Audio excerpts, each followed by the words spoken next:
ఒక్క క్షణం ఊహించుకోండి. రాత్రి ఆకాశంలో వెన్నెల లేదు, చందమామ పూర్తిగా మాయమైంది. అప్పుడు మన భూమి, మన జీవితం ఎలా ఉంటుంది? ఈ వీడియోలో మనం ఇదే తెలుసుకుందాం.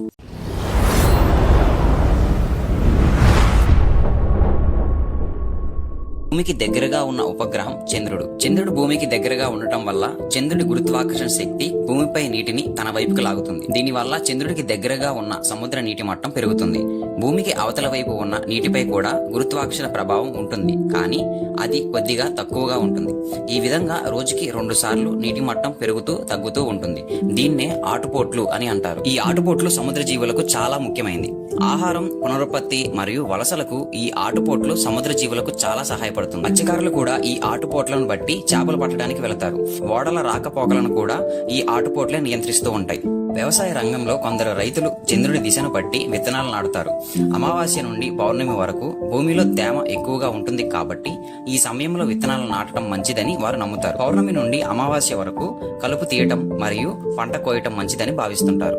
చంద్రుడు మన నిద్రపై కూడా ప్రభావం చూపుతాడు. పౌర్ణమి రాత్రుల్లో నిద్ర పట్టడానికి ఎక్కువ సమయం పట్టవచ్చు, లేదా నిద్ర తక్కువగా పట్టవచ్చు. దీనికి కారణం పౌర్ణమి వెలుతురులో మెలటిన్ అనే హార్మోన్ ఉత్పత్తి తగ్గటం. ఇది నిద్రను నియంత్రించే ఒక ముఖ్యమైన హార్మోన్. చంద్రుని కక్ష మహిళల ఋతుస్రావం మధ్య సంబంధం ఉందని నమ్ముతారు. అయితే దీనికి శాస్త్రీయ ఆధారాలైతే ఏమీ లేవు. ఒకవేళ చంద్రుడు నిజంగా మాయమైతే, చంద్రుడు లేకపోతే మొదటి మార్పు సముద్రంలో మొదలవుతుంది. ఆటుపోట్లు ఉండవు. చంద్రుడు లేకపోవటం వల్ల గురుత్వాకర్షణ శక్తి తగ్గుతుంది. ఇది తీర ప్రాంతాన్ని బాగా ప్రభావితం చేస్తుంది. కొన్ని తీర ప్రాంతాలు కనుమరుగైపోవచ్చు కూడా.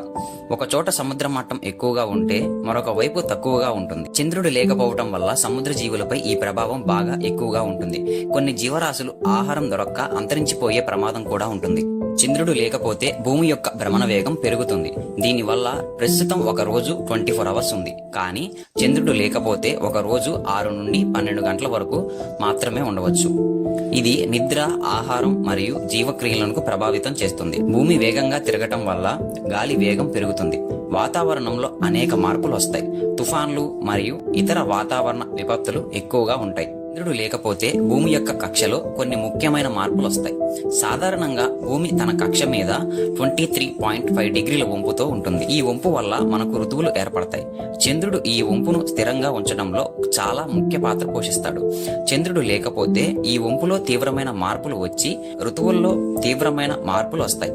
కొన్ని ప్రాంతాలు ఎప్పుడు చల్లగా, కొన్ని ప్రాంతాలు ఎప్పుడు వేడిగా ఉండవచ్చు. దీని వలన వాతావరణం, వ్యవసాయం, జీవరాశులపై తీవ్ర ప్రభావం పడుతుంది. చంద్రుడు లేకపోయినా మనుషులు బతకగలరా అంటే, చంద్రుడు రాత్రి సమయాల్లో ఉండడు కనుక వెలుతురు కోసం ప్రజలు టెక్నాలజీని ఉపయోగించవలసి ఉంటుంది. వాతావరణ సమస్యలకు అనుగుణంగా సాంకేతిక పరిజ్ఞానాన్ని ఉపయోగించుకుంటూ కరువు మరియు వరదలను తట్టుకునే పంటలను పండించవలసి వస్తుంది. సముద్ర ఆహార లభ్యత కూడా తగ్గుతుంది. రోజుకు 24 గంటల నుండి 12 గంటలకు తగ్గటం వల్ల ప్రజలు ఈ సమయానికి అలవాటు పడవలసి వస్తుంది. చంద్రుడు లేకపోతే మనుషులు బతకటం కష్టమవుతుంది, కానీ అసాధ్యం కాదు. టెక్నాలజీని ఉపయోగించడం ద్వారా మనుషులు ఈ సవాళ్లను సులువుగా ఎదుర్కొనవచ్చు. నిజంగానే చంద్రుడు ఉన్నట్టుండి మాయమయ్యే అవకాశం ఉందా అంటే, దీనికి 2 ప్రధాన కారణాలు ఉన్నాయి. ఒక పెద్ద గ్రహం చంద్రుడిని ఢీకొంటే అది నాశనం కావచ్చు, కానీ ఇలా జరిగే అవకాశం అయితే చాలా తక్కువ. ఎందుకంటే చంద్రుడి కక్షలో అంత పెద్ద ఉపగ్రహం అయితే ఏదీ లేదు. చంద్రుడు భూమి గురుత్వాకర్షణ శక్తిని కోల్పోతే అది అంతరిక్షంలోనికి పోవచ్చు, కానీ ఇది జరగాలి అంటే చంద్రుడు చాలా వేగంగా తిరగాలి. ప్రస్తుతం చంద్రుడికి అంత వేగం లేదు. కాబట్టి చంద్రుడు ఉన్నట్టుండి మాయమైపోవడం అనేది ఒక అసాధ్యం. అది జరగని పని. కేవలం ఇది ఒక ఊహాజనకం మాత్రమే. మరెన్నో ఇలాంటి ఇన్ఫర్మేటివ్ వీడియోస్ కోసం మా ఛానల్ని ఇప్పుడే సబ్స్క్రైబ్ చేసుకుని సపోర్ట్ చేయండి. మరొక ఇన్ఫర్మేటివ్ వీడియోతో మళ్ళీ కలుద్దాం.